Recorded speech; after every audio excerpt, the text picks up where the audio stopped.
8장입니다. 이어서 묵상합니다. 이사야서 8장 11절부터 13절 말씀 봉독합니다.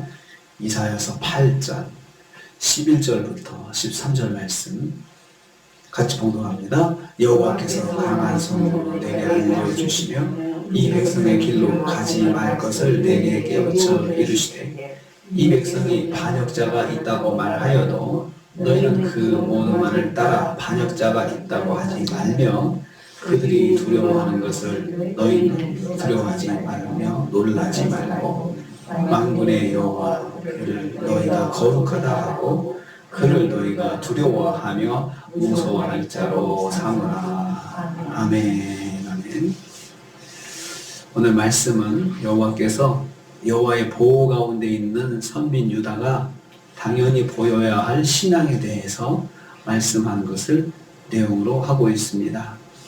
특별히 말에 대해서 어려울 때일수록 할 말과 하지 말아야 할 말을 딱 구별하며 살아야 된다. 그 말씀하시고 있습니다. 먼저 하나님의 백성은 여호와께서 알게 하심을 기억해야 된다. 11절 말씀하고 있습니다. 여호와께서 알려주시며 깨우쳐 이르시되 알려주시며 깨우쳐 이르셨다. 알려주고 또 깨우쳐 주셨다. 계속해서 하나님 백성에게 말씀해 주시는 것입니다. 무엇을 말씀하셨습니까? 이 백성의 길로 가지 말라고 말씀하셨습니다. 여기서 이 백성은 남유다와 북이스라엘 모두를 말합니다. 그들이 여호와를 버리고 이방을 의지하는 것, 이런 모습, 또 미래의 불안을 점쟁이에게 물어보는 것, 이런 것들, 이러한 그 불신앙의 삶을 따라가지 말라고 말씀하셨습니다. 강한 손으로 말씀하셨다. 여호와께서 강한 손으로 내게 알려주시며 라고 했습니다. 여호와께서 오직 하나님만 의지할 수 있도록 여호와의 권능을 보여주시면서 그냥 말씀하셔도 되는데 능력의 일들을 보여주시면서 하나님께서 말씀해 주셨다는 것입니다. 하나님의 백성이 알아듣도록 하나님도 힘써 말씀하시는 거죠. 믿음으로 그냥 받아들이는 게 그것이 상식이지 않겠습니까? 하나님의 백성이. 그런데 하나님께서 설득하시라고 알아듣게 하시려고 능력도 행하시면서 하나님의 말씀을 전해주셨다는 것입니다. 하나님도 온 힘을 다해 성도가 하나님을 의지하는 삶을 살도록 하나님도 그렇게 인도해 주십니다. 하나님을 믿을 수 있도록 하나님도 인도해 주신다는 것입니다. 성도는 하지 말아야 할 말을 하지 말아야 된다. 하나님의 백성은 하지 말아야 할 말을 하지 말아야 된다. 먼저 이렇게 말씀했습니다. 두려움의 말을 하지 말아야 합니다. 그들이 두려워하는 것을 말하지 말라. 그들이 두려워하는 것을 말하지 말라라고 해서 12절 말씀하고 있습니다. 그리고 사람들이 하는 거짓말을 옮기는 말도 하지 말라 했습니다. 맹약하는 자가 있다면 헛소문을 옮기지 말라. 이 모든 것이 두려움과 놀람 때문이다라고 했습니다. 그러니까 어려울 때 자꾸 헛소문을 그 반대 사실도 아닌 것들을 듣고 이것을 막 옮기며 말하는 사람들이 있다는 거죠. 하나님 백성들이 그렇게 하면 안 되는데 자꾸 확인도 안 되고 하는 그런 사실들을 막 옮기고 다니는 거죠. 하나님의 백성에게 오히려 두려움은 하나님에 대한 불신입니다. 이 두려움 때문에 자꾸 헛소문을 옮긴다는 거예요. 하나님께서 그 말씀하시는 게.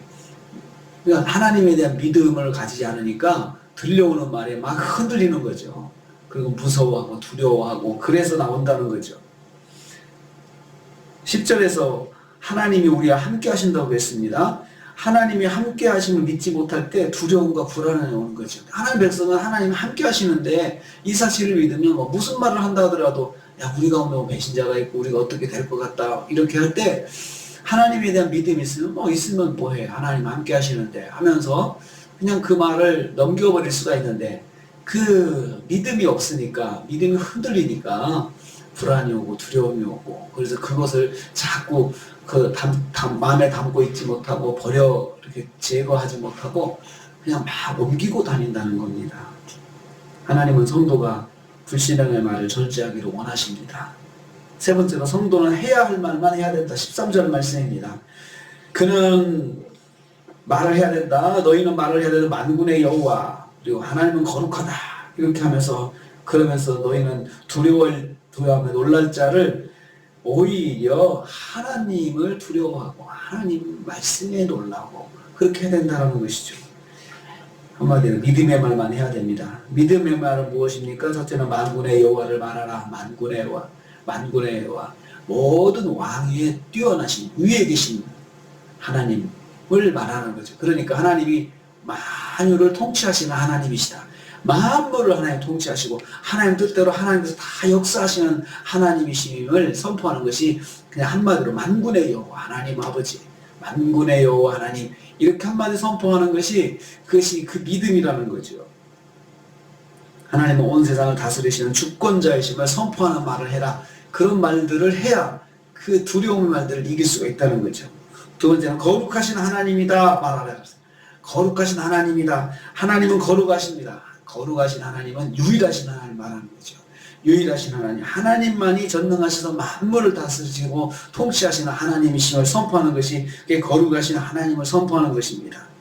그래서 우리도 거룩하신 하나님을 닮아서 거룩한 삶을 살아야 합니다. 우리도 특별하게 살아야 됩니다. 하나님의 백성답게 살아야 합니다. 그런 말을 하며 살아야 된다. 그래서 오직 하나님을 두려워하고 하나님 말씀 안에 거하는 사람이 되어야 된다. 성도는 어려울 때, 힘들 때 사실이 아닌 말을 자꾸 퍼뜨리고 다니지 말고 오히려 하나님이 다스리시고 하나님이 다 뜻대로 행하실 거야. 하나님이 다 주권적으로 하나님 행하실 거다. 하나님 말씀대로 약속의 말씀대로 행하실 거다. 라는 것을 선포하면서 하나님만 붙잡고 있어야 된다. 그렇게 말씀하고 있습니다. 성도는 오직 하나님을 찬양하는 말을 해야 합니다. 어려울 때일수록 찬송이 입에서 떠나지 말아야 되고 하나님 말씀이 입에서 떠나지 않아야 됩니다. 오히려 엉뚱한 말들, 그 잘못된 말들, 이런 것들을 막 옮겨다니면서 말을 하면 안 된다는 거죠. 그때 이스라엘과 유다가 어려울 때 그랬다는 거잖아요. 백성들이 막 헛소문을 퍼뜨리고 다니면서 그렇게 사람들을 불안하게 만들고 그런 사람들이 있었다는 거죠. 그러지 말라 말씀하셨습니다. 그래서 오늘도 우리가 하루를 살면서 우리의 말이 하나님 찬양, 하나님의 이름을 찬송하고 하나님 말씀을 암송하고 그 말씀을 선포하고 이렇게 해서 오늘 하루 하나님 앞에 순종해서 하나님과 동행하시는 저와 여러분 되시기를 주님의 이름으로 축복합니다. 주님 감사합니다.